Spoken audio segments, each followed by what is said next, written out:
Sweetheart, after she stops breastfeeding, milk's gonna stop coming in. How about we keep that gravy train going, and then I'll just swing down by the gym with a couple of jugs of jug juice. Oh, And whose team is this? Is this your team? Or is this your daddy's team? Thanks for listening to Dad Mode Podcast. Common sense parenting in a politically correct world. Here's your host, Andy Carlson.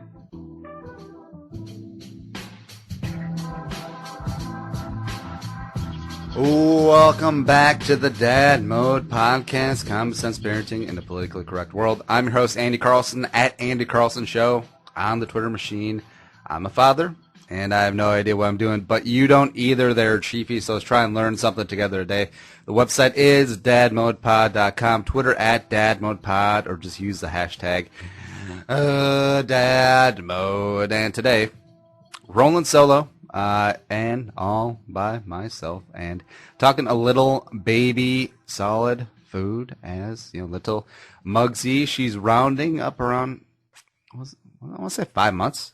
It's getting pretty close, and the time just flies by. And someone very smart who has kids recently had a great little saying, a little phrase, as it were, and it really applies. He said that with kids, the days are long, but the years are short. And as most of you know, I work from home, able to stay at home with the baby through most of the weekdays. The wife works outside the house for now, and it's absolutely true. I mean, there are some days where she's just never happy, and she just cries so much, and I don't know, and I feel so bad because you never know what to do. It's like, oh, maybe she wants to sit up, maybe she wants some tummy time, maybe she needs a fresh diaper, maybe she's hungry, maybe she wants to play peekaboo, maybe she wants to read a story, blah blah blah. And sometimes nothing works, and some days it's just she wants to be mad. But most of the days, I'll say a good 4 out of 5 days a week, she's just very content. She takes 2 nice little naps a day, one at around 10 and one at around 2. And in between, we have fun, we eat, we have some tummy time, we sit upright and watch Daniel Tiger's Neighborhood, baby. Come on. And we have to do a whole episode about kids' TV coming up, because there are some elite shows, there are some terrible shows. Spoiler, Daniel Tiger is up there. Initially, I didn't like it because of the whole, you're replacing Mr. Rogers with some animatro... No, what's the word? When you give human characteristics to an animal. There's like a technical term for that. But it's okay. And I'm a kid who grew up with Mr. Rogers and Mr. Rogers' Neighborhood and the Mailman and his creepy little kitchen that they never went to, and his stupid dark fake brick veneer. And then the trolley to maybe I don't remember the show very well. But the King and the Castle with the train tracks right next to it. I remember the Family Guy. It's like, what kind of king has a castle next to your train tracks? What is this, Mexico? Yeah, good times. But Daniel Tiger, it's growing on me. And then the whole Super Y crew and Sesame Street, they're all very good. There will be no Caillou ever in this house. No Caillou. Ever. But I want to say 4 out of 5 days, she's just the happiest little baby, and I love her very much. Where were we? Oh, yes. Solid foods. So we are getting to that stage, and we're very slowly getting into it. The wife was a little hesitant at first, since we've been doing the breast milk and the formula, and Mugsy is growing, getting roly-poly, right at her target weights, as we just had her formulas check in, and I'm excited. I'm a little nervous because you never know how, like, the kid is going to react to it, like bowel-wise, for lack of a better term, because if I'm alone with the kid for 8-9 hours at a time, and we feed her some cereal, and then all of a sudden it's she's like salad shooter down there. Nah, that would be good, especially when I'm getting stuff done from home. But we are starting it. The little rice cereal, heated up with a little bit of formula or breast milk, and she's starting to take to it.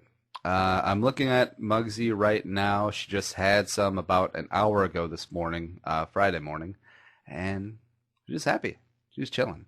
And I think she's more curious about it than anything. You can tell, like, when you get a little spoonful in her mouth, and it's not a full spoonful. It's just like the little front part of it, and then you put it in her mouth, and then she's like, "Oh, what is this? What is going on?" And we thought she was starting to get ready for solid foods because when we have dinner or breakfast, the wife likes to have Mugsy sitting on her lap so she can see everything that's going on. And she's always so enamored with like the eggs or the tacos or whatever we're eating, and then she's reaching out for her. She's like, "Oh, what are you guys doing? These aren't bottles. What are you doing with those solid objects, shoving them in your mouth like they're baby form?" Like, what? This is not a boob. That sort of thing. And I want to look up a couple of things. So I brought up a WebMD article. And yes, I know WebMD gets a bad rap sometimes because, if you go on there with the sniffles, you're going to think that you have syphilis and leukemia by the end of that you're done reading an article. But I feel like these are some helpful hints. And the wife's pretty excited, and I am too. And I'm not going to be one of those, "Oh, my child needs organic baby food." Even though I feel like babies eating organic gets a bad rap because of the people around it, because they're kind of like the people who just went gluten-free or just ran their first half marathon. It's like the only thing they talk about. Yeah. But it's actually pretty easy to have a baby eat organic. And I think it is better for them, especially since they have a younger stomach. And you just get like the frozen organic green beans and you toss them out and then you just chop it up yourself. I mean, boom, booyah. And instead of buying those stupid little jars, which I used to stock grocery shelves when I was younger in high school and stuff. And baby food was always the worst, because they're always so tiny, and then you stack them up 3 high, and then if you like slightly nudge one, you knock over like 6 of them, and those little damn glass jars completely shatter all over the place. It's annoying. It's completely annoying. So we are going to make our own baby food, and we can make fun combinations like the green bean, chicken, and sweet potato. Mash that up. Even though it'll look like vomit, I don't care. It'll probably taste good. It'll be phenomenal. Ooh, and then see what else. I could do like the brown rice, avocado, and White Castle burger. Even though I don't think she'd like. See, it's possible because you can blend anything if you have a good enough blender, which we do. We got a Ninja, and just add a little bit of water. And if you want a milkshake with more body, if you want a White Castle burger smoothie / milkshake with more body, you just toss a couple ice cubes in there. That's the trick. That is the trick. And then you blend that up. But all kidding aside, I'm going to make the baby food ourselves, as it's really not that difficult. I actually think it'd probably be cheaper. I know it would be cheaper than buying all those stupid little jars. Maybe pick up a couple of them, since they are nice glass jars with metal tops, which are easily sanitizable. Is that a word? I don't know. Then you can just put your own food in them, and then you can use them for transport, storage, etc., etc. All right, so some of these WebMD talking points, and this is from WebMD.com, as if I looked it up on WebMD, the dictionary, or encyclopedia. Here's some signs that your child is ready to try solids. I don't know why they always say she, because if they wrote he or his, moms would write in and be like, "That's sexist," probably. But anyways, she can sit up with support and hold her head and neck up well. Mugsy is there. Check the box. Her birth weight has doubled. Now, she's kind of self-conscious about it, but she has put on some pounds. Yeah, so check that box as well. She's interested in what you're eating and may even try to grab food from your plate. She actually got a hold of a piece of, I would say, green bean earlier. And then she got that in her mouth, because right now everything goes in the mouth because she's starting to teeth a little bit. So thumb, foot, toys, basically anything she can get her hands on going to the mouth. So check that box. Number 4, she can keep food in her mouth rather than letting it dribble out. Probably. Check. Number 5, and lastly, she shows signs of being hungry down by the seashore for more than she's getting by clamoring for when her bottle is empty or wanting to nurse more often. I have no idea what that sentence just said, but probably. So we'll check that box. Let's see here. Common first baby food is a single grain iron fortified cereal such as rice cereal or oatmeal. Rice cereal, gluten-free. Congratulations. La-ti-da. These baby cereals have the advantage of boosting your baby's iron intake, and they're easy to digest. Just mix with a little baby formula, breast milk, or even water on occasion. Now, it's very easy to get into breast milk humor, and I always joke it's like you pour your bowl of cornflakes in the morning, and then you put a little milk on it. We could easily just take some of Mugsy's baby cereal, and then the wife could just,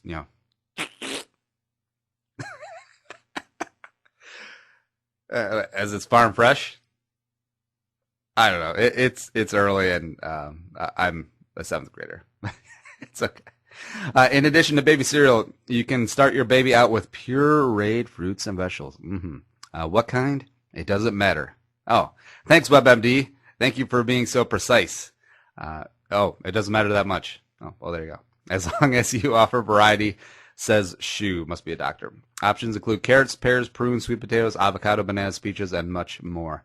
You can buy either pre-made baby food or make your own. Both of my babies didn't care much for the cereals, blah, blah, blah, some person's testimony. And I think that's going to be next. And I think avocado is going to be like the elite of the elite for the baby. Because I love avocado. The wife loves avocado. We love guacamole. We love, just making for like a quick weeknight dinner. You grill up a piece of chicken, right? And then instead of putting, barbecue sauce, ranch, buffalo sauce, anything like that, you just, cut up an avocado and smear some of that beautiful stuff right on top.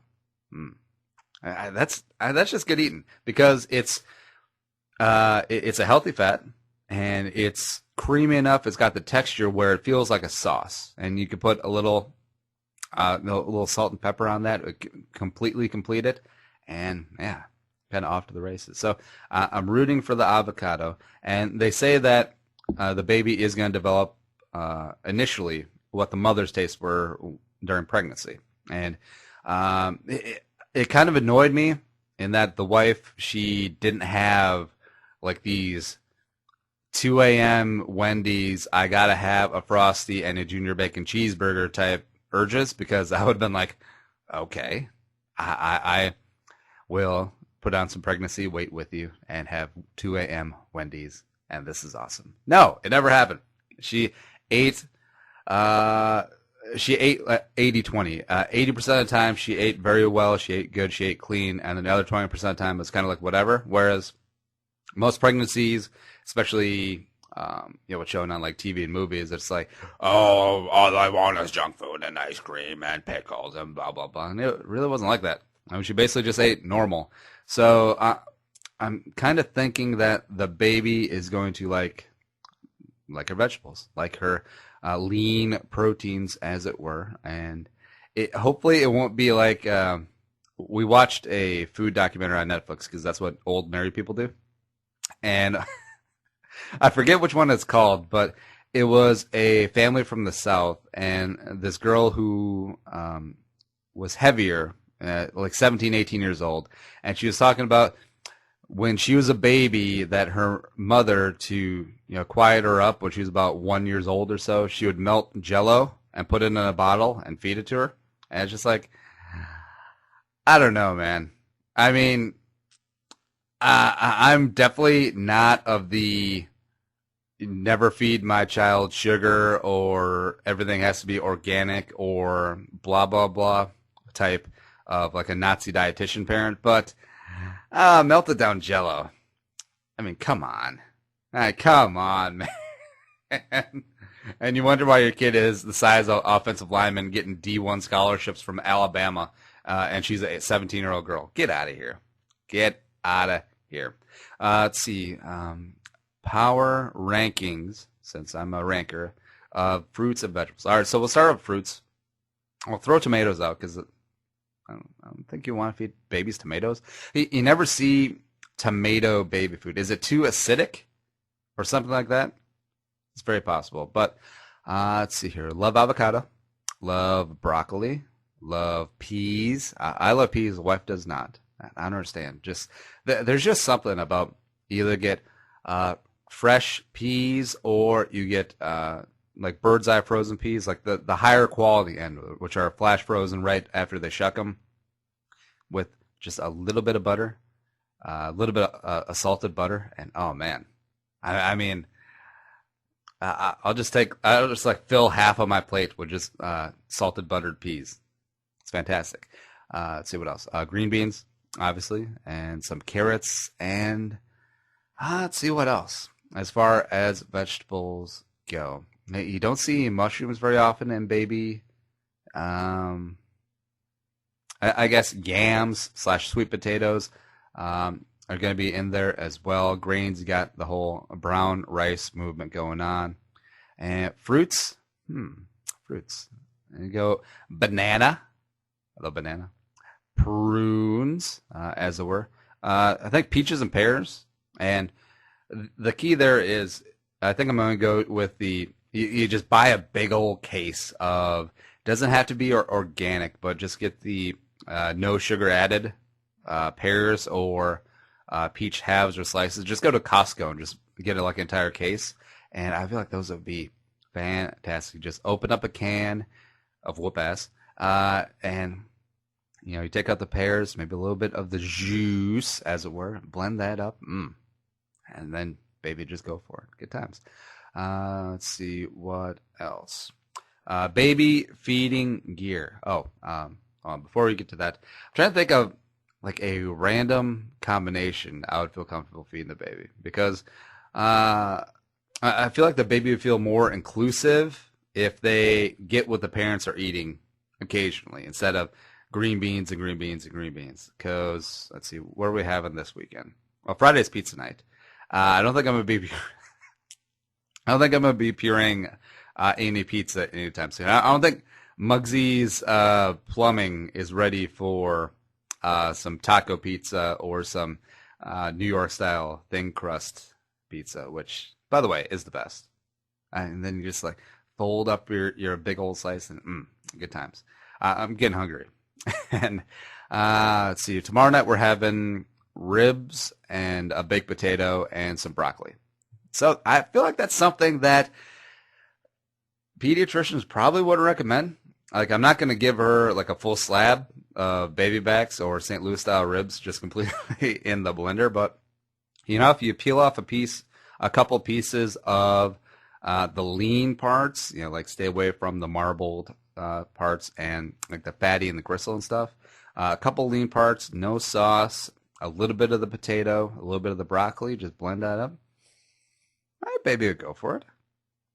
Maybe not. I don't know. Baby feeding gear, the 3 essentials. The feeding aisle of your local baby store is crammed with gear. But you don't need that much to feed a baby. Yes, because they've done it for thousands upon thousands of years before all these gosh darn contraptions came in. It's like, oh, you didn't get the baby feeding safety apparatus bib? You must not love your child. I didn't want to spend $39.99 on a piece of plastic that is irrelevant to this and will only be used once, so we're throwing out. Well, to each their own. I guess your kid's not just going to grow up with a safety baby feeding bib. Get the hell out of here. Get out. Let's see here. Small, soft tip spoons are best. Check. Got those. Because they're gentle on a baby's gums. Also good for old people. Fantastic. Or if you got a meth head in the family. Yeah, they don't have any teeth left. Get them that for Christmas, except they'll probably sell the spoons for meth. There you go. Some manufacturers, no, heat sensor, blah, blah, blah. A high chair or other secure seat which holds your baby's upright to eat. Now, we don't have a high chair yet. She's not quite that big. But we do have one of those little bumbo counter chairs, so that's perfect. Plastic or other waterproof bibs. But you didn't get the $40 safety bib. Your child's funeral. Get out of here, Lois. Get out of here. Leave. Yeah. Which makes it easy to rinse off. That's what she said. Big trough, blah, blah, blah, blah, blah. Unbreakable plates and bowls that won't shatter when they're knocked off a high chair tray. Well, no-ish. And if you don't have those at first, then you'll figure it out. But, I mean, just plastic. Just the Tupperware sort of stuff. And I feel like, the kid, first off, it doesn't have any heft to it. You get the Ziploc or like Rubbermaid. Oh, maybe not Rubbermaid, but you know what I mean. Like the cheaper plastic containers, which don't have enough heft for when your kid starts chucking things. Which we have I guess I feel like she's our niece, except she's the wife's cousin's kid. But we kind of feel like she's our niece. So she's about 2, or no, she's about 1 and 3, 4 months. I'm bad with kids' ages. Now she's got an arm on her. Like she is going to be like the Jay Cutler of her time. Hopefully she's not diabetic, and hopefully people like her, and hopefully her kids get vaccinated. But she's got a cannon on her, and you got to give her the sort of flatware, as it were, that doesn't have any heft to it, because if it's got some heft to it, she's going to throw it at her sister or you even, and she's going to hurt somebody. So give her the little Tupperware. I mean, she'll be able to throw it, but it ain't going to go far. All that good stuff. Let's see, what else do we have here? When your baby, when can your baby try feeding herself with finger foods like O-shaped whole grain cereals? So just say Cheerios, man. I know that you can't say that because, what if General Mills sues us? Just say Cheerios. Come on. Or cereal, puffs, cut up pieces of cheese, small chunks of banana, or sliced up cooked pasta. The answer really depends on how much mess you're willing to tolerate. Sometimes between 9 and 11 months, 9 and 11 too soon, most babies develop their pincer grip, which allows them to pick up small objects between the thumb and forefinger, so they're like a little crab. I know that doesn't come over well on audio, but I'm doing the crab hands. That's when self-feeding becomes really satisfying. And then they become morbidly obese because the pleasure center in their brain just keeps getting stripped whenever they can lobster hand a piece of pizza. Good times. They can try finger foods before that, but they'll mostly just sweep them up in their palm and try to shove them in their mouth that way. Just like how I eat now. Yeah, good times. All right. That's basically been the Solid Foods episode. And I'm excited because it is fun to see the baby grow. She has grown so fast, and after a while, just making a bottle, making baby formula, throwing out breast milk, gets kind of old. Even though I know that the breast milk is like a superfood, and I think was it bodybuilders, like they'll buy. There's I want to say it's like a black market because it's not illegal, but there is a market, like an underground market for bodybuilders to buy women's breast milk, which, I always have an entrepreneurial mind, and, maybe I'll bring that up to the wife. It's like, sweetheart, after she stops breastfeeding, milk's going to stop coming in. How about we keep that gravy train going, and then I'll just swing down by the gym with a couple of jugs of jug juice. Oh, yes. Trademark that. I need to get on legal Zoom. And jug juice comes in a jar, and it will help your muscles grow because it's titty milk. Good times. All right. Now, something you can't buy on Amazon is jug juice, but you can basically buy everything else in the world on there. Now, they mentioned all the apparatus. You should have the soft tip spoons, the high chair, the unbreakable plates and bowls. You can get that on Amazon. I know I have. I know we bought an amazingly creepy amount of stuff on Amazon, and you know that you do already, and that's the place to get the best deals, best selection, great prices. And why don't you do it under our banner so we get some love? Go to dadmodepod.com, top left corner, click through our Amazon banner. It'll take you to Amazon through our link. Bookmark that link. Every time you buy something, use our link, and we'll get a little taste, and we'll keep this Dad Mode show moving forward. 2 new shows. Yeah, good times. And I appreciate the notes coming in about us going to the once-a-week format. I know you guys were a little bit sad, going from Monday, Wednesday, Friday, except it is football season. Football is king, and Purple for the win. PurpleFTW.com. Again, iTunes, YouTube, Stitcher, and TuneIn Radio is currently king. And we'll get back to the tri-weekly in the offseason. Hopefully. We'll see. Even though football is a year-round sport, it really is. But we are out of here for today. The show is available on iTunes, on Stitcher, on YouTube, etc., etc. Follow us on Twitter at DadModePod or me at Andy Carlson Show. The website is dadmodepod.com. But hey, thanks for listening. We'll see you next time. Be a man, be a father, and go dad mode. Peace out. Think the episode you just heard is worth $1? Well, send it our way. Visit dadmodepod.com/support to find out how. Be a man, be a father. Go dad mode.